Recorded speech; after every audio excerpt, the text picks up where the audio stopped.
போட்டுவிடுவேன்.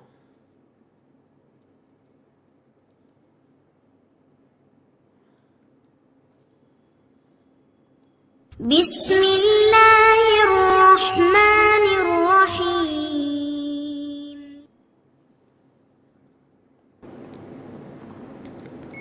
அஸ்ஸலாமு அலைக்கும் வரஹ்மத்துல்லாஹி வபரகாத்துஹு. அன்பிற்குரிய சகோதர சகோதரிகளே, நீங்களும் ஆலிம்களாகலாம் என்கிற பாடத்தில் திங்கள் செவ்வாய் ஆகிய 2 நாட்கள் சஹீஹுல் புகாரியுடைய தமிழாக்கத்தையும் தேவைப்படும் விளக்கங்களையும் பார்த்து வருகிறோம்.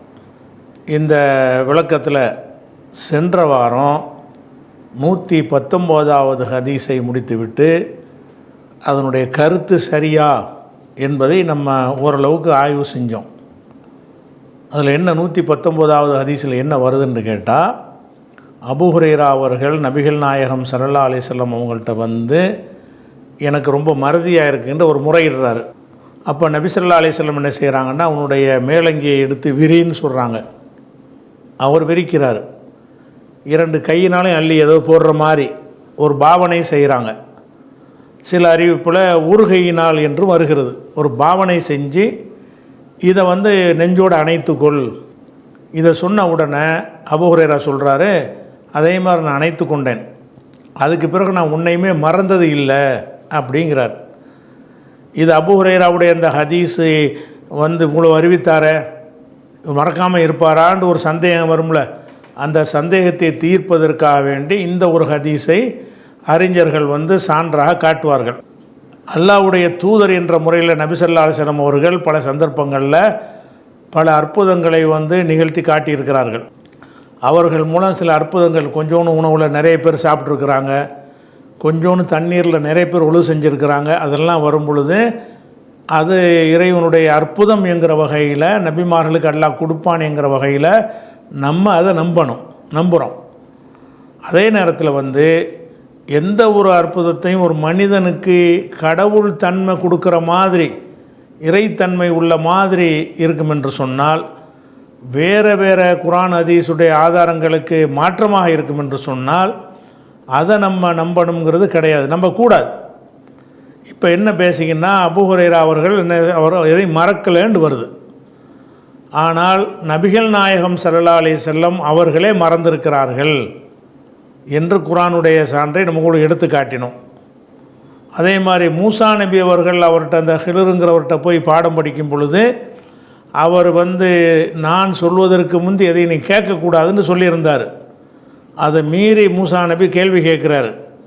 அப்போ என்ன செய்கிறாருன்னா, நான் மறதியாக சொன்னதுக்காக என்னை தண்டிச்சிடாதே என்று மூசா நபி சொன்னார், நல்லா சொல்லி காட்டுறான்.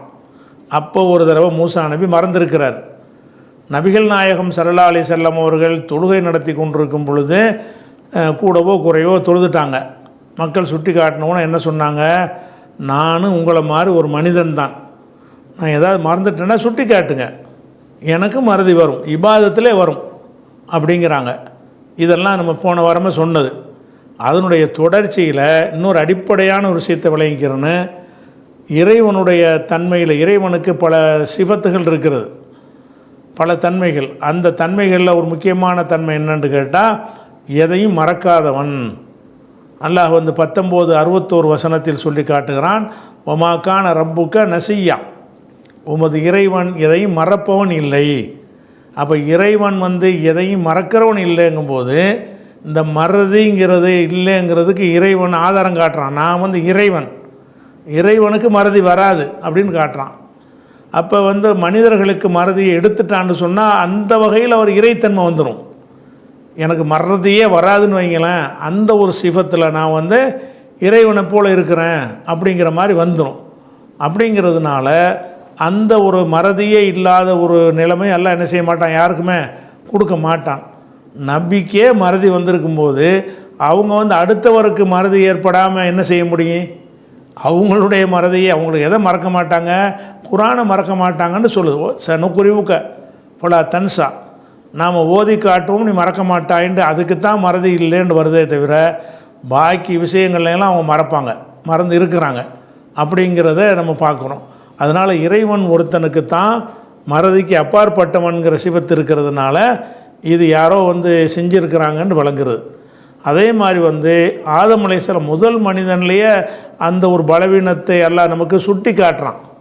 என்ன சுட்டி காட்டுறான்? 20வது சூறாவில் 115வது வசனத்தை பார்த்தீங்கன்னா, உலகத அஹிதுனா இல ஆதம மின் கபுலு, இதற்கு முன் ஆதமிடத்தில் நம்ம ஒரு உறுதிமொழி எடுத்தோம். என்ன உறுதிமொழி? இந்த சொர்க்கத்தில் என்ன வேண்டாலும் சாப்பிட்டுக்க, இந்த மரத்தை நெருங்காத. இதான உறுதிமொழி.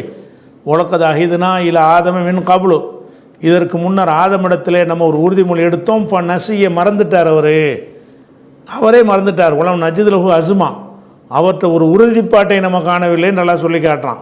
அப்போ ஆதம் அலைஹிஸ்ஸலாம் முதல் மனுஷனில் இருந்த மறதிங்கிறது மனித இயல்பாக ஆக்கப்பட்டிருக்கிறது. மனித இயல்புலையே மறப்பார் என்கிற ஒரு விஷயம் ஆக்கப்பட்டுருச்சு. அந்த அடிப்படையில் பார்க்கும் பொழுது இந்த அபூ ஹுரைராவுடைய இந்த ஒரு சம்பவம் நம்ம வந்து ஏற்க தகுந்த மாதிரி இல்லை. அதே மாதிரி வந்து இன்னொரு வசனத்தில் என்ன வருதுன்னு கேட்டால், அந்த மூசா நபி என்ன செய்வாங்கன்னா, அவருடைய சீடரை அழைத்து கொண்டு அந்த ஹலிர் என்பவரை சந்திக்கு போவாங்க. அப்போ என்ன செய்வாங்கன்னு கேட்டால், அங்கே ஒரு மீன் வச்சு எல்லாம் சொல்லியிருப்பான். அந்த மீன் வந்து எப்போ வந்து கூடையில் வச்சு மீன் எடுத்துகிட்டு போவாங்க. அந்த மீன் எந்த இடத்தில் வந்து கடலில் பாய்கிறதோ அந்த இடத்தில் தான் அவர் இருப்பார் அப்படின்னு அடையாளம் சொல்கிறான். ஆனால் மீன் கூடையை கொண்டு போகிறாங்க, மீன் பாஞ்சிருச்சு. ஆனால் அது பாட்டு போயிட்டே இருக்கிறாங்க. அப்புறமேலு பேசும்போது தான் 2 கடல் சந்திக்கிற இடம் வரும் பொழுது என்ன செய்கிறாங்கன்னா, பலம்மா பலகா மஜ்மா பைனிஹிமா, 2 கடல்கள் சங்கமிக்கும் இடத்தை அடைந்த பொழுது நசியாஹு தொகுமா, தங்களுடைய மீனை 2 பேருமே மறந்து விட்டார்கள். மூசாவும் மறந்து விட்டார், கூட போனவர் மறந்துட்டார். மீனை மறந்துட்டாங்க. இந்த மீனை ஒரு அடையாளமாக எல்லாம் சொன்னானே, அதை மறந்துட்டு நினைச்சிட்டாங்க. அது பாட்டுக்கு போய்கிட்டே இருக்கிறாங்க. அது பாட்டு கடலில் ஓடி போச்சு. அப்போ 2 பேர் மறந்தார்கள்னு எல்லாம் சொல்லி காட்டினான். மூசாவும் மறந்தார், அவரோட போனவர் சீடர் மறந்தாருன்னு. இப்போ மறதிங்கிறது வந்து நபிமார்களுக்கெல்லாம் சர்வசாதாரணமாக இருந்திருக்கிற காட்சியை பார்க்குறோம். அதே மாதிரி நபிகள் நாயகம் ஸல்லல்லாஹு அலைஹி வஸல்லம் அவர்கள் என்ன செய்கிறாங்கன்னு கேட்டால், லைலத்துல் கத்ர் இரவை பற்றி சொல்லுவதற்காக மக்கள்கிட்ட வர்றாங்க. இந்த செய்தி புகாரி உள்பட பல நூல்களில் ஏராளமான இடங்களில் வருகிறது. உதாரணத்துக்கு ஒரு 813வது ஹதீஸை எடுத்துக்கிறங்க. லைலத்துல் கத்ரை சொல்ல வரும் பொழுது மக்கள் என்ன செய்கிறாங்கன்னா, அவங்களுக்குள்ளே சண்டை போட்டுட்ருக்குறாங்க. இந்த சண்டையை பார்த்தவொன்னே அல்லாஹ் நினைஞ்சிடான்னு கேட்டால், இந்த லைலத்துல் கத்ரை வந்து சொல்லிக் கொடுக்க வேணாம், ஒரு 5 நாளைக்காவது தேடட்டும் அப்படிங்கிறதுக்கு அல்லாஹ் என்ன பண்ணிட்டான்னு கேட்டால் மறக்கடிக்க செஞ்சிட்டான். அதை ரசூலுல்லாஹ் சொல்கிறாங்க, அவங்க வாயினால சொல்கிறாங்க. எப்படி சொல்கிறாங்கன்னு கேட்டால், நான் லைலத்துல் கத்ரை சொல்வதற்காக வந்தேன். இன்னி உரீத்து லைலத்துல் கத்ரி இன்னி நுஸீதுஹா, எனக்கு மறக்கடிக்கப்பட்டு விட்டது, நான் மறந்து விட்டேன், அதனால் ஒத்தப்படை இரவுல தேடுங்கங்கிறாங்க. அப்போ லைலத்துல் கத்ர் இரவை சொல்ல வரும்போது நபி ஸல்லல்லாஹு அலைஹி வஸல்லம் மறந்துட்டார்கள் என்கிற ஒரு விஷயத்தை பார்க்குறோம். இதெல்லாம் வச்சு பார்த்தா என்ன தெரியுதுன்னு கேட்டால், இது வந்து மறதிக்கு அப்பாற்பட்டு யாருமே இருக்க முடியாது. அப்படியெல்லாம் வரக்கூடிய வகையில் எந்த ஒரு மனிதரையும் அல்ல ஆக்க மாட்டான். அப்போ அபூ ஹுரைரா வந்து எதையும் மறக்க மாட்டாருங்கிற ஒரு விஷயமாக இருந்தால் பல விஷயங்களுக்கு சட்ட சிக்கல்லாம் வரும். அதாவது ஒரு சாட்சியே நம்ம ஒரு விசாரணை வருதுன்னு வைங்க, நம்ம காலத்தில் அபூ ஹுரைரா வாழ்கிறாருன்னு வைங்க, அவர் ஒரு சாட்சியாக நிப்பாட்டுறோன்னு வைங்க, அவர் ஒரு சாட்சியை நம்ம ஏற்றுக்கிற வேண்டி வந்துடும். ஆனால் மறக்க மாட்டார்ல, அப்படியே எடுத்துக்கிறோம். அல்லது எல்லோரும் மாதிரி டீல் பண்ணுவாங்களா? அந்த மாதிரி பார்க்கும் பொழுது இன்னும் சொல்லப்போனால் இப்படியான ஒரு கேரண்டி வந்து இருக்கும் என்று சொன்னால், உமர் தடுக்கும்போதே அவர் சொல்லியிருப்பார், இருந்தாங்க நம்மக்கிட்ட இந்த விளையாட்டு வச்சுக்கிறாதே, நமக்கு ரசூலுல்லாஹ் வந்து ஒரு மேலங்கியில் ஒரு மனப்பாடம் பண்ணுவதற்குரிய ஒரு பவர் எனக்கு தந்திருக்கிறாங்க, நான் கூட குறையெல்லாம் சொல்ல மாட்டேன், கரெக்டாக தான் சொல்லுவேன் அப்படின்னு ஆர்குமெண்ட் அப்போ பண்ணியிருக்கணும்ல. இது சம்பவம் நிஜமாக இருந்தால் உமர் தடுத்தாரில் தொலைச்சிருவேன்ட்டார். ஹதீஸ் அறிவிச்சிட்டு இருந்தேன்னு சொன்னால் நாடு கடத்திடுவேன் அப்படின்ட்டார். அதுக்கு பயந்துக்கிட்டு அறிவிக்காமல் இருந்தேங்கிறார். நான் உமருக்கு பயந்து கொண்டு நாங்கள் ஹதீஸ் அறிவிக்கிறதுக்கு பயந்துக்கிட்டு இருந்தேங்கிறார். அந்த மாதிரி இருக்கும் பொழுது இது நிஜமாக இருந்தால் ரசூலுல்லாஹ் இப்படி சொல்லிட்டாங்கன்னு இருந்தால் உடனே உமர் வந்து அதை அவரை தடுத்திருக்க மாட்டார்ல. அப்போ அதெல்லாம் வச்சு பார்க்கக்கூடிய நேரத்தில் இது வந்து அபூ ஹுரைராவுடைய அந்த ஹதீஸுகளை வந்து அதை நியாயப்படுத்துவதற்காக வேண்டிய குற்றச்சாட்டுகளை இப்படி நியாயப்படுத்த தேவையில்லை. அவர் கரெக்டாக தான் இருந்தார், சிலது கொஞ்சம் கூட குறைய வர்ணித்து சொல்லிடுவாருங்கிற அதோடு வைத்து கொள்ளணுமே தவிர, அதுக்காக வேண்டி இப்படி ஒரு ஆன்மீக மாதிரியான ஒரு இதை வந்து அவருக்கு சுமத்தி அவர் எதை மறக்காத ஒன்று ரசூலுல்லாஹ் சொல்லிட்டாங்க பார்த்தீங்களா அப்படின்னு சொன்னால், அதில் அவருடைய எந்த ஒரு செய்தியிலையும் கொஸ்டின் பண்ண முடியாதுன்னு வந்துடுதில்ல. அவருடைய எந்த ஒரு அறிவிப்புலையும் என்ன செய்ய முடியாது, கொஸ்டினே பண்ண முடியாது. அவர் மறக்காத வரம் வாங்கிட்டு வந்திருக்கிறாரு, அப்படி யாருக்கும் எல்லாம் கொடுக்க மாட்டான். இதெல்லாம் வந்து இறைத்தன்மைக்கு உள்ள ஒரு விஷயமா இருக்கிறது. அதுபோக சரி இவர் மறந்து இருக்கிறாரான்னா நிறைய மறந்துருக்கிறார், மறக்கவே மாட்டேன்னு சொல்கிறாரு. இவர் நினைஞ்சிருக்காரு ரசூல்லா காலத்துக்கு பிந்தி மறந்துருக்கிறார், முந்தி மறக்கிறதல்ல. அதெல்லாம் அந்த போர்வையில் மேலங்கியில் போத்திக்கிற சொன்னாங்கள்ல, அதுக்கு முந்தி மறந்தார்னு சொல்ல முடியாது, அதுக்கு பிந்தி மறந்துருக்கிறார். நான் எதையும் மறந்தது இல்லைன்னு சொல்கிறாரு இல்லை, அப்போ மறக்கிறார். எப்படி மறக்கிறாரு? புகாரியில் 5770வது ஹதீஸை எடுங்க, 5771வது 2 ஹதீஸ் அடுத்தடுத்து வரும். 5771 5771 ஒன்று, இந்த ரெண்டும் ஒன்றோட ஒன்று தொடர்புடைய ஒரு ஹதீஸாக வருது. அதில் என்ன வருதுன்னு 5770 என்ன வருதுன்னு கேட்டால், அபூ ஹுரைராட்டிருந்து அறிவிக்கிற ஒரு ஆள் அபூ சலமா. அபூ சலமாத்தை தான் அபூ ஹுரைரா சொல்கிறார். எப்படி சொல்கிறாரு? லா அதுவா, தொற்று நோய்ங்கிறதே கிடையாது என்று அறிவிக்கிறார். தொற்று நோயின்னு ஒன்று கிடையாது. ஒரு நோய் எனக்கு வந்துச்சுன்னா என்னிடமிருந்து இன்னொரு ஆளுக்கு தொற்றுமான்னா தொற்றாது அப்படிங்கிற மாதிரி என்ன செய்கிறாரு? ரசூல்லா சொன்னதாக லா அதுவா, தொற்று நோய் கிடையாது என்று அபூ சலமாவிடத்தில் அபூ ஹுரைரா சொல்கிறார். சொல்லிட்டாரா? அதுக்கப்புறமேலு கொஞ்ச நாளைக்கு பிறகு இன்னொரு ஹதீஸை சொல்கிறாரு. இதே அபூ சலமாட்ட என்ன செய்கிறாருன்றால், லா யூரி தன்ன முமுரிலுன் அலா முஸ்ஹின், ஒரு நோயற்ற ஒரு ஒட்டகத்தோட நோயுள்ள ஒட்டகத்தை சேர்த்துறாதீங்க. ஒரு ஒட்டகம் நோயாளியாக இருக்குது, ஒரு ஒட்டகம் நோய் இல்லாமல் இருக்குது, இதை எதையும் சேர்த்து விட்றாதீங்க. சேர்த்துட்டீங்கன்னு சொன்னால் இந்த நோயுடைய ஒட்டகத்தினுடைய நோய் இல்லாத ஒட்டகத்துக்கு ஒட்டிக்கிறோம் அப்படின்னு அறிவிக்கிறார். அதை ரசூலுல்லாஹ் சொன்னதாக அறிவிக்கிறார். அப்போ இது ரெண்டு முரணாக போகுதா? தொற்று நோய் இல்லைன்றே முதல்ல அறிவிச்சிருக்காரு கொஞ்சம் நாளைக்கு முன்னாடி. இன்னொரு நாளைக்கு முன்னாடி அதே ஆள்கிட்ட, எந்த ஆள்கிட்ட தொற்று நோய் இல்லைன்னு அறிவித்தாரோ அதே அபூ சலமாட்ட ரெண்டாவது அறிவிக்கிறாரு, நோயுள்ள ஒட்டகத்தோட நோய் இல்லாத ஒட்டகம் சேர்த்துப்படாதீங்க, இது அதில் தொத்திக்கணும்னு அர்த்தம், இது அதில் போய் ஒட்டி கொள்ளும், தொற்று இருக்குதுன்னு வருது. அப்போ தொற்று இல்லைன்னு அறிவித்தவர் தொற்று இருக்குதுன்னு அறிவிக்கிறார். ரெண்டையுமே நபியின் பேரால் அறிவிக்கிறார், ரெண்டையுமே ஒரு ஆள்கிட்ட தான் அறிவிக்கிறார். யார்கிட்ட? அபூ சலமாட்ட. அப்போ அபூ சலமா அடுத்தடுத்த ஹதீஸாக தான் அதை கொண்டு வந்திருக்கிறார். அப்போ இதை சொன்ன உடனே அவர் வன்கர அபூ ஹுரைரா ஹதீஸல் அவ்வல், முதல் ஹதீஸை அபூ ஹுரைரா மறுத்து விட்டார். தொற்று நோய் இல்லைன்னு முதல் சொன்னார் இல்லையா, அதை மறுத்துட்டார்.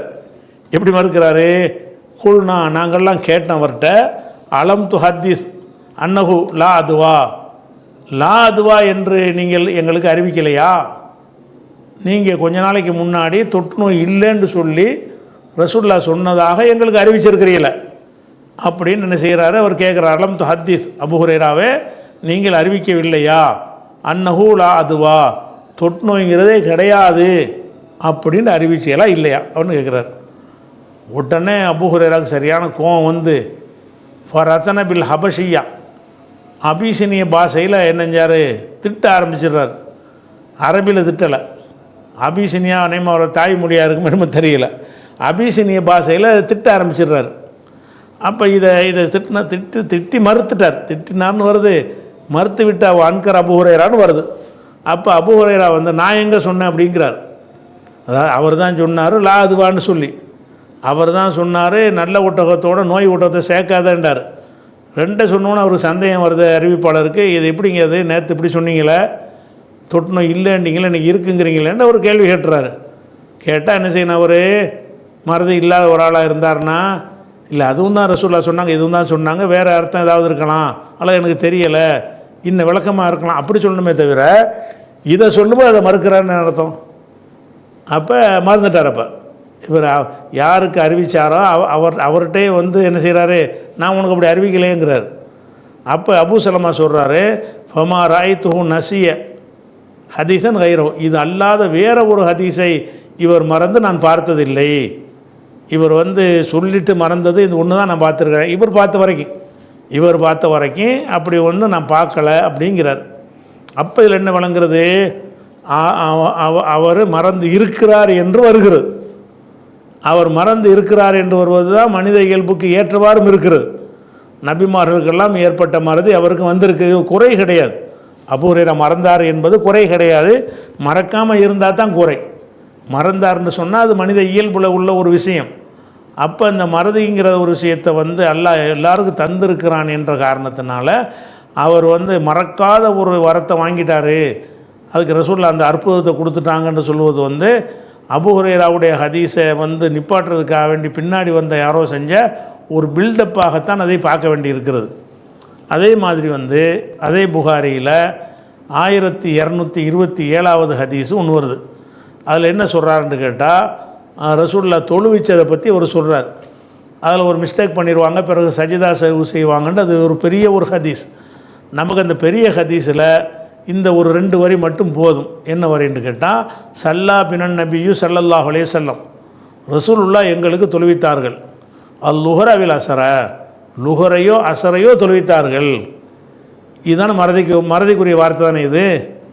அதாவது லுஹர் தொழுவித்தார்கள்னா லுஹர்னு அடித்து சொல்ல வேண்டியதானே, அசர் தொழுவிச்சாங்கன்னா அசரை தொழுவிச்சாங்கன்னு சொல்ல வேண்டியதானே. இதையோ அதையோன்னா மறந்துட்டார். அப்போ கன்ஃபார்மாக ஒரு தெரியலை. ரசூலுல்லாஹ் தொழுவிச்ச தொழுகை தொழுதார் அன்னைக்கு தெரிஞ்சிருங்க. காலம் கடந்து அறிவிக்கும் போது அவருக்கு என்ன செய்யலை, ஏதோ ஒரு தொழுகை அன்னைமா லுஹராக இருக்குமோ அசராக இருக்குமோ, ரெண்டையும் சொல்கிறாருன்னு கேட்டால் ரெண்டுலேருந்து அந்த ஓதுதல் இல்லை, ஓதாத ஒரு பகல் தொழுகைன்னு மட்டும் அவருக்கு தெரிகிறது. அது லுஹரில் இது நடந்துச்சு அசரில் நினச்சான்னு தெரியலை. அப்போ வந்து அவர் ஆனால் இது அன்னைக்கு தெரிஞ்சானே இருக்கேன், என்னைக்கு அந்த தொழுகையில் கலந்து கொண்டார் அன்னைக்கு கரெக்டாக தெரிஞ்சிருக்கேன் ஒரு ஆசராண்டு. காலம் கடந்து சொல்லும்போது அவருக்கு என்ன செய்யலை, என்ன தொழுகன்னு யாபம் இல்லையேங்கிறார், மறந்துட்டேன்னு வார்த்தையை சொல்லலை. இதனுடைய கருத்து அதுதான். எப்படி சல்லா பினன் நபி ஸல்லல்லாஹு அலைஹி வஸல்லம் லுஹர வல் அஸர, ரசூல் ஸல்லல்லாஹு அலைஹி வஸல்லம் எங்களுக்கு லுஹரையோ அசரையோ தொழுவித்தார்கள் அப்படின்னு வருது. அப்போ லுஹரையோ அசரையோ என்றவர் சொல்வாரையானால் அவர் அதை மறந்துட்டாருன்னு அர்த்தம். அதனால் இந்த ஒரு ஹதீஸை வச்சு நம்ம ஏற்றுக்கொள்ளக்கூடாது. இந்த ஹதீஸ் வந்து அது புகாரில் வந்தாலும் எதில் வந்தாலும் சரி, இப்படி ஒரு நிலை மனிதனுக்கு அல்லாஹ் வழங்கலை. அதாவது மறக்காத ஒரு உள்ளம் கொண்டவராக எந்த மனிதன் என்ன செய்யலை, படைக்கப்படவே இல்லை. மனிதன் என்றால் மறக்கத்தான் செய்வார். கேட்டதெல்லாம் மனப்பாடம் பண்ணுற அளவுக்கு உள்ளதாக யாரையும் எல்லாம் என்ன செய்யலை, படைக்கவே கிடையாது என்பதை பார்க்குறோம்.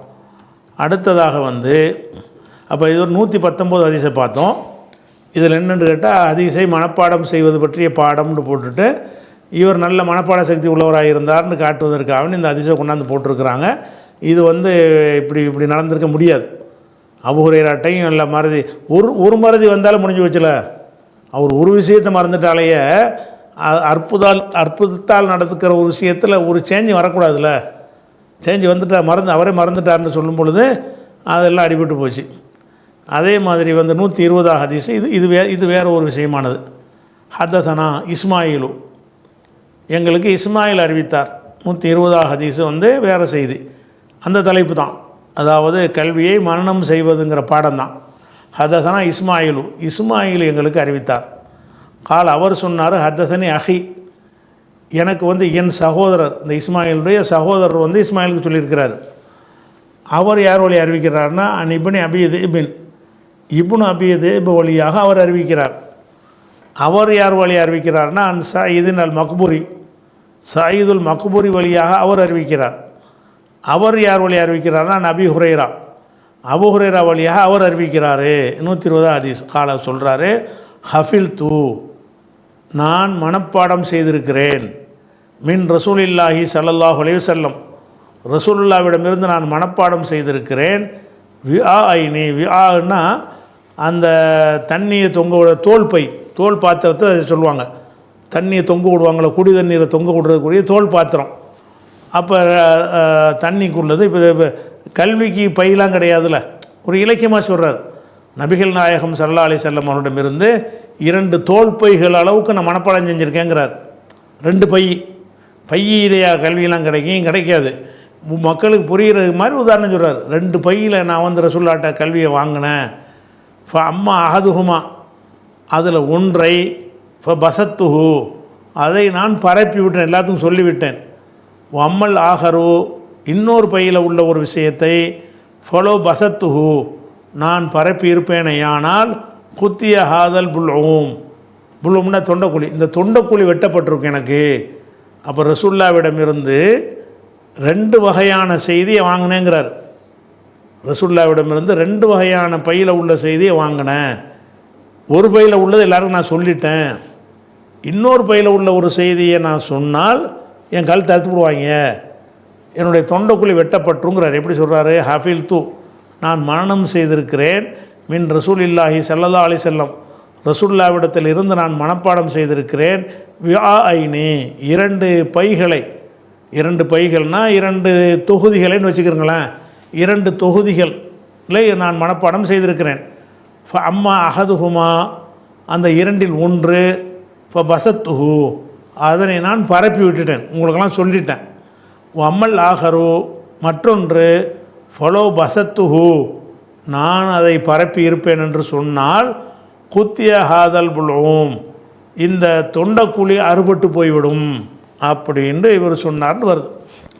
இந்த ஹதீஸ் பலவிதமாக அறிஞர்களால் விளக்கம் கொடுக்கப்படுது. வழிகேடர்களும் இதை தங்களுடைய வழிகேட்டுக்கு ஒரு ஆதாரமாக காட்டுவார்கள். சரி, வழிகேடர்கள் எதுக்கு என்ன ஆதாரம் எடுப்பாங்கன்னு கேட்டால், நபிகள் நாயகம் ஸல்லல்லாஹு அலைஹி வஸல்லம் கொண்டு வந்த இந்த மார்க்கம் ரெண்டு வகையானது. ஒன்று அனைவருக்குமானது, இன்னொன்று பாத்தின் ரகசியமான ஞானம். அது பிரத்யேகமாக சிலருக்கு மட்டும்தான் சொல்லுவாங்க, எல்லாருக்கும் பரவலாக சொல்கிறது கிடையாது. ரெண்டு வகையான, அதாவது லாஹிர் பாத்தின், அதாவது வெளிப்படையான ஞானம், அந்தரங்கமான ஞானம் என்று ரெண்டு விதமான ஞானம் இருக்கிறது. வெளிப்படையான ஞானத்தை தான் பயான்லாம் நம்ம சொல்லிகிட்டு இருக்கோம். நம்ம பேசுகிற குர்ஆன் ஹதீஸ் எல்லாம் வெளிப்படையானதான். இது இல்லாமல் வேறு ஒரு ஞானத்தை ரசூலுல்லாஹ் சொன்னாங்களாம். அதை என்ன செய்வாங்கன்னா, முரீது வழியாக தான் தேர்ந்தெடுத்தான் சொல்லுவாங்களாம். இப்போ ரசூலுல்லாஹ் சொன்ன ஒரு ஞானத்தை ரெண்டு விஷயமா இருக்குமா, தொழுகை நோம்புன்னு சொன்னதெல்லாம் எல்லார்ட்டையும் சொல்லிவிடலாமா. இது இல்லாமல் இறைவன் அடைவதற்கு ரகசியமான ஒரு சில போதனைகள்லாம் இருக்குமா. அந்த போதனையை அந்த மக்களை பார்த்து, இதில் இவன் தான் சரியாக வருவான்னு அவனை கூப்பிடணும், இதில் அவன் சரியாக வருவான்னு கூப்பிடணும், அவனுக்கு மட்டும் உறுதிமொழி பையத்து வாங்கி கொண்டு அவனுக்கு இந்த பேர் கடத்துவார். அதை எல்லோரும் சொல்லிடக்கூடாது. அவர் அடுத்த ஆளுக்கு சொல்கிறாருன்னு அவர் என்ன செய்யணும், அந்த சீடர்களை எடை போட்டு பார்த்து, எந்த சீடர் பக்குவம் படுவாரோ, சரியாக புரிஞ்சுக்கிடுவாரோன்னு பார்த்து அவருக்கு நம்ம சொல்லணும். அப்படிங்கிற மாதிரி அடிப்படையில் அப்படி ஒரு ஞானம் இருக்குது. மெஞ்ஞானம் அஞ்ஞானம்னு என்ன செய்கிறாங்க, அடிப்படையான அதை தரீகத்து ஹக்கீகத்துங்கிறாங்கள, தான் தரீகத்துன்னு ஒன்று இருக்குது, ஹக்கீகத்துன்னு ஒன்று இருக்குது, மாரிஃபத்துன்னு ஒன்று இருக்குன்னு இப்படிலாம் பிரிக்கிறாங்கல்ல மார்க்கத்தை. அப்படிங்கிற ஒரு கூட்டத்தார் இதை ஒரு என்ன காட்டுவாங்க, நீங்கள் ஷேகுமார்கள் வழியாக கற்றுக்கொள்ளக்கூடிய கல்வின்னு ஒன்று இருக்கிறது. அந்த ஷேகு பயான்லாம் அதை சொல்ல மாட்டார், உங்களுக்கு ரகசியமாக தேர்ந்தெடுத்து உங்களுக்கு சொல்லுவார். அவர் எங்கேருந்து கட்டுறாருன்னு சொன்னால் பயானில் காரல, அவருக்கு ஒரு ஷேகு இருப்பார்ல, அவர் ரகசியமாக சொல்லி கொடுத்துருப்பார். அந்த ஷேகு அவருடைய ஷேகிட்டேருந்து கற்றுருப்பார். இப்படியே போய் அலிகிட்டேருந்து ரசூலுல்லாஹ்ட்ட போயிரும்னு சொல்லுவாங்க. இதான் அந்த ரகசிய ஞானம்னு சொல்லக்கூடிய ஒரு கூட்டம். அது எதுக்குன்னா, பையத்து வாங்கி மக்களை ஏமாத்துறதுக்காக வேண்டி, தங்கள் பிடியில் மக்களை அடிமைகளாக வைத்துக் கொள்வதற்காக வேண்டி சைத்தான்கள் கண்டுபிடித்த ஒரு தத்துவம் தான் அது. ஷரியத்து, தரீக்கத்து, ஹக்கீகத்து மாதிரி 4 வகை இருக்குமாங்க. அப்போ வெளிப்படையாக நீங்கள் செய்கிறலாம் சாதாரண எல்கேஜி பாடம், இதெல்லாம் தொழுவுற நோன்பு வைக்கிறதெல்லாம், அதை விட பெரிய விஷயங்கள்லாம் இருக்குது. அதெல்லாம் நீங்கள் தாங்க மாட்டீங்க. உங்களில் யாருக்கு தகுதியானதுங்கிறது தெரியும். நீங்கள் தகுதி இல்லாமல் இருந்தால் உங்களுக்கு தகுதியை உண்டாக்குவார் அவர். உங்களை தயார்படுத்தி உங்களை பக்குவப்படுத்தி விட்டு அப்புறம் உங்களுக்கு அந்த ஞானத்தை சொல்லித் தருவார். அந்த ஞானத்தை கற்றுக்கொண்டீர்களே ஆனால் ஒரு கண்ணாடியில் நீங்கள் முகத்தை பார்க்குற மாதிரி அல்லாவே நீங்கள் பார்ப்பீங்க. அப்படி நம்ம அல்லாவை பார்த்தா வணங்குறோம், அது கேட்பாங்க, நீ தொழுவுரி அல்லாவை பார்த்தியா? எங்கள்கிட்ட இந்த ஞானத்தை பையத்து வாங்கி கொண்டால் அப்படியே கண்ணில் அல்லாவே தெரியுமாங்கிறாங்க. இது அதான் அல்லாவை அடையிறதுக்கு சரியான வழியாம். எல்லாரும் தாங்க மாட்டார்கள்ங்கிறதுனால இது எல்லாருக்கும் பொதுவில் பயான் பண்ண மாட்டோம் அப்படின்லாம் சொல்லுவாங்க. இப்படி சொல்வதற்கு என்ன ஆதாரம்னா, இது நிறைய ஆதாரம், சில ஆதாரம் காட்டுவாங்க. அதில் இது ஒரு ஆதாரம். இந்த ஆதாரம் இவர் ஏன் ரெண்டு விஷயம் இருந்துச்சுல, ஒன்று தானே சொல்லிட்டாரு, இன்னொன்று சொல்ல மாட்டேங்கிறாரு. அப்போ எல்லாத்தையும் சொல்வதற்கு உள்ளது இல்லைன்னு தானே நினச்சிருக்காரு. இப்போ அம்மா அகதுகுமா பதத்துஹோ, அந்த ரெண்டில் ஒரு விஷயத்தை நான் பரப்பி விட்டுட்டேன். அம்மல் ஆகரோ, இன்னொரு விஷயத்தை ஃபலோ பசத்துஹு, நான் அதை பரப்பினேன் என்று சொன்னால் குத்திய ஹாதல் புல்ஊம், இந்த கழுத்து அறுக்கப்பட்டு தொண்டைக்குழி அறுக்கப்பட்டுரும், நான் சொல்ல மாட்டேன்ட்டார். இப்போ இந்த வழிகட்ட ஆள்கிட்ட நம்ம கேட்குறோம், அவர் தான் யாருக்கு சொல்லாமல் மூத்தா போயிட்டால் அது எப்படி மரம் கிடைச்சிருக்கேன் வச்சுக்கிறோம் ஒரு பேச்சுக்கு. நீ சொன்ன மாதிரி அதை ரகசிய ஞானம்னு வச்சுக்கிடுவோம். அந்த ரகசிய ஞானத்தை யாருக்கா சொன்னார்? அவர் சொல்லலை. யாருக்கும் ஒருத்தருக்கும் சொன்னதாக வரவே இல்லை. அவர் சொல்லாமல் மறைத்து கொண்டார் என்று சொன்னால் அது எப்படி அவங்களுடைய சேகுமாருக்கு மட்டும் கிடைச்சி? மறைச்சிட்டார்ல, அது அது மூத்தா போச்சு, அதை முடிஞ்சிருச்சு, அவ்வளோ தானே. அவருக்கு தான் ரசூலுல்லாஹ் தனியாக சொன்னாங்கங்கிறீங்க, அவர் ஒன்று தான் மக்களுக்கு சொன்னாருங்கிறீங்க, இன்னொன்று சொல்லலைங்கிறீங்க. அவர் சொல்லலைன்னா அது அழிஞ்சு போச்சுன்னு தான் அர்த்தம், யாருக்கும் கிடைக்காத. அப்போ வந்து எந்தோ ரகசிய ஞானத்தை கொடுத்தாலும் அது அபூ ஹுரைராவோட அழிஞ்சு போச்சுன்னு தான் நீ சொல்லணும். அது எப்படி உனக்கு வந்து சேர்ந்துச்சு? அதிலே மாட்டிக்கிடுவாங்க. அவனுக்கு தான் ரகசிய ஞான கூட்டம் வந்து அவர் வந்து தான் ஒருத்தருக்கு சொல்லலையப்பா, பயந்துக்கிட்டு ஒருத்தன் சொல்லாமல் இருந்துட்டார. யாருக்காக சொன்னார்னா ஆதாரத்தை காட்டு. யாருக்கு சொன்னார்? ரகசியமாக கூப்பிட்டு யாருக்கு சொன்னார்? இந்த ஆதாரம் காட்டணும். ஆதாரம் இல்லை. அப்போ இதில் என்ன வழங்குதுன்னு கேட்டால், அந்த வழிகட்டவர்கள் சொல்கிறாங்க இல்லையா, அதுக்கு இது ஆதாரமாக ஆகாது. சரி, அடுத்து என்ன செய்கிறாங்கன்னு கேட்டால், அறிஞர் பெருமக்கள் என்ன செய்கிறாங்கன்னு கேட்டால், இது எதை குறிக்குது என்பதற்கு இந்த வரலாற்று ரீதியாக நடந்த சில சம்பவங்களை வைத்து இவங்க ஒரு சார்பில் இருப்பாங்கள்ல, அந்த சார்புக்கு தகுந்தவாறு என்ன செய்கிறாங்க, வளைக்கிறாங்க.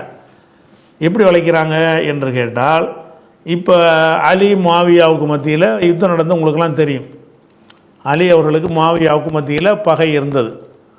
அந்த பகை எதனால் இருந்த பகை என்று கேட்டால், உஸ்மானுடைய கொலையில் அலி வந்து தடுக்காமல் இருந்தார், சப்போர்ட்டாக இருந்தார். உஸ்மானுடைய கொலை செஞ்ச எல்லாருமே அலியுடைய ஆட்கள் தான். அலியுடைய ஆட்சியில் அவருக்கு பதவியெல்லாம் கொடுத்தாரு, அவங்கள தண்டிக்கலை. அப்படிங்கிற கோபத்தில் தான் முஆவியா வந்து அலிக்கு கட்டுப்பட மாட்டேன்னு சொல்லிட்டு புரட்சி பண்ணுறார். அப்போ முஆவியாவுக்கும் அலிக்கு ஒரு சண்டை நடக்குதுங்கும் போது, அப்போ இவங்க என்ன செய்வாங்கன்னா, உனக்கு முஆவியா பக்கம் நியாயம்னா முஆவியா பக்கம் நியாயத்தை இன்னும் அதை அந்த நியாயத்தை சொல்லி பேசு, அலி பக்கம் நியாயம்னா அலியை சொல்லி பேசு. ஆனால் நியாயம் காட்டுறதுக்கு என்ன செய்வாங்கன்னு கேட்டால், ஹதீஸுகளை கொண்டாந்து முட்டு கொடுப்பாங்க. இதுக்கு சம்பந்தமே இருக்காது அந்த ஹதீஸுகளெல்லாம். அதுக்கு முட்டு கொடுத்து என்ன செய்வாங்கன்னு கேட்டால், அதை வந்து இதைத்தான் இது சொல்லுது அப்படிம்பாங்க. உதாரணமாக இப்போ முஆவியாவுடைய ஆட்சிக்கு பிறகு யசீதுங்கிற ஒரு ஆட்சிக்கு வர்றார். யசீது ஆட்சிக்கு வந்தவுடனே இந்த யசீதை பற்றின ஒரு விஷயத்தை தான் ரசூலுல்லாஹ் முன்னறிவிப்பாக இவருக்கு அபூ ஹுரைராவுக்கு சொல்லி இருந்தாங்க. அதை அவர் சொன்னார்னா கழுத்தை வெட்டி போடுவான். அதைத்தான் சொல்லுது இந்த ஹதீஸ். அபூ ஹுரைராவோட இந்த வார்த்தையை வச்சு யசீது கெட்டவர் என்பதற்கு இது ஆதாரமாக காட்டுறாங்க. ஏன்னா இன்னொரு செய்தி இருக்குது. அது என்ன இருக்குது? இந்த யசீதை பற்றி ரசூலுல்லாஹ் முன்னறிவிப்பு செஞ்சுருந்தாங்க எனக்கு, அவன் கெட்டவன்னு சொல்லி. அதை நான் சொன்னேன்ட்டு வைங்க, என் காலத்தை தெரிவிடுவான் அப்படிங்கிற மாதிரி அர்த்தத்தில் யார் சொன்னதான்? அபூ ஹுரைரா இதை சொன்னார் அப்படிங்கிற மாதிரி சொல்லி இதன் மூலமாக ஒரு சார்பில் தள்ளுறது, அதை ஒரு பக்க சார்பை ஆதாரமாக்குறது. அவர் என்ன சொல்கிறாருன்னு விளங்கலை யாருக்கும், அவர் விளக்கவும் இல்லை. இன்னொரு விஷயம்னு மொட்டையாக தான் சொல்கிறாரு. அது இவங்க விளக்குறதுக்கு என்ன செய்கிறாங்கன்னா, இது என்னவா இருக்கும்? அப்போ யசீதை பற்றி ரசூலுல்லாஹ் ஏதோ முன்னறிவு செஞ்சுருப்பாங்களோ, அதை சொன்னால் கழுத்தை வெட்டிடுவான்னு பயப்படுறாரோ அப்படிங்கிற மாதிரி ஒரு விளக்கத்தை வந்து இப்னு ஹஜர் உள்பட எல்லாருமே கொடுக்குறாங்க. ஹமலல் உலமாக்கள் என்ன செய்கிறாங்க, இதற்கு விளக்கம் கொடுத்துருக்கிறார்கள். அல் உள்ளதி லம் யபுசுஹு அல் அஹாதீஸ் லத்தி ஃபீஹா தபியூன் அசாமி உமராய் சூயி, கெட்ட அமீர்கள் பற்றிய பெயர்களெல்லாம் அடங்கிய அந்த அவங்க வரக்கூடிய காலங்கள் இதுகளைத்தான் அது குறிக்கிறது. அதுக்கான அபூ ஹுரைரா கண்ணியம் ஆலுஹி, சிலரை அபூ ஹுரைரா வந்து ஒரு மறைமுகமாக சொல்லி இருந்தார், சிலதை பச்சையாக சொல்ல மாட்டார்.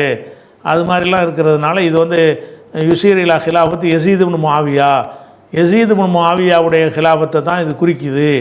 அவருடைய ஆட்சியை பற்றி ரசூலுல்லாஹ் எச்சரிக்கை பண்ணியிருந்தாங்கன்னு சொல்லி, அப்படிலாம் எச்சரிக்கைலாம் பண்ணலை, எச்சரிக்கை பண்ணாங்கன்னு சொல்லி அதைத்தான் அவர் சொல்ல பயந்தார். இன்னொரு விஷயத்தை சொல்லலைன்னு சொன்னால், எதிர்காலத்தில் நடக்கக்கூடிய ஒரு சம்பவத்தை ரசூலுல்லாஹ் சொன்னாங்க. அதை சொல்லக்கூடிய காலத்தில் வந்து யசீதுடைய ஆட்சி இருந்தது. அப்போ யசீதுடையக்கு எதிராக ஏதாவது சொன்னோமென்றால் யசீது கழுத்தை அறுத்துருவார் அப்படிங்கிறது தான் இதுக்கு அர்த்தம் என்று உலமாக்கள்லாம் சொல்லிட்டாங்கன்னு சொல்லி என்ன செய்கிறாரு, இப்னு ஹஜர் போன்றவர்கள் விளக்கம் கொடுக்குறார்கள். இந்த விளக்கம் சரியா? இப்னு ஹஜர் சொல்கிறார். இந்த இது சரியான்னு கேட்டால் இந்த விளக்கம் சரியில்லை. இது ஒரு சார்பில் இருந்து கொண்டு சிந்திக்கிறதுனால இது விளக்கம் மாதிரி தெரியுது. அபூ ஹுரைரா மறைத்தது எதுங்கிறதுக்கு வந்து அவர் சொல்லவே இல்லை, கழுத்து வெட்டப்படும்னு சொல்கிறார். கழுத்து வெட்டப்படும்னா எதனால் கழுத்து வெட்டப்படும்? அப்போ யசீதை பற்றி முன்னறிவிப்பு ரசூலுல்லாஹ் சொல்லியிருக்கிறாங்க, அதை சொன்னார்னா கழுத்தை வெட்டிடுவாங்க அப்படின்னு பயந்தார் என்று தான் அதில் விளக்கம் கொடுக்குறாங்க. இந்த விளக்கம் சரியான்னு கேட்டால் இவங்க சிந்தித்த முறையே தப்பு, விளக்கமே 100% பிழை. இது ஏன் பிழைங்கிறோம்னு கேட்டால் இது பிழைன்னு காட்டக்கூடிய வாக்குமூலத்தை அபூ ஹுரைராவை தந்துட்டு போயிட்டார், இதை சொல்லலைன்னு சொல்லி. இது யசீது மாவியா பற்றி பேசுனது கிடையாது என்பதை அபூ ஹுரைராவை இன்னொரு சந்தர்ப்பத்தில் விளக்கியிருக்கிறார்.